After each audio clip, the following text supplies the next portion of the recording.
Bonjour les tapissiers.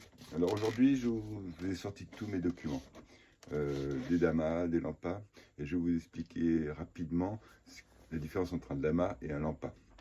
Alors le dama, il faut savoir que c'est un tissage très simple, hein, qui vient de Damas, en Syrie, qui était fabriqué énormément au Moyen-Âge.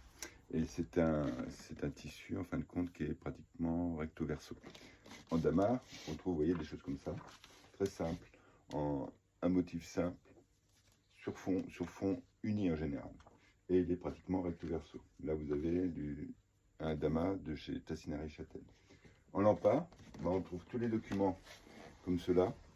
Ce sont des documents que vous retrouvez à l'Élysée, que vous retrouvez dans tous les monuments nationaux.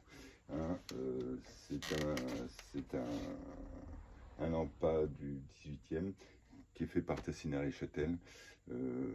Moi, j'ai eu la chance d'en hériter de mes anciens patrons, qui étaient des vieux tapissiers avec tout un historique de tissus de style sur Paris, quand je travaillais sur Paris à l'époque. J'étais jeune, hein. Et donc j'ai plein de beaux documents comme ça, sur des tissus 18e, 17e, parce qu'il faut savoir que le lampa était énormément fabriqué à Lyon, en France, pour Louis XIV, et après pour Louis XV, pour tous les styles qui suivent derrière. Donc la différence globalement entre un lampa et un dama, c'est que le dama, c'est un tissu simple, c'est un faux uni en fin de compte, un peu réversible, hein.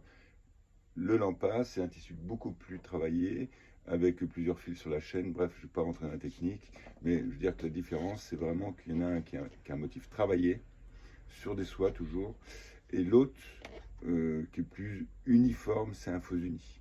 Voilà. Et puis si vous voulez plus de détails, vous me demandez, je vous répondrai. À bientôt.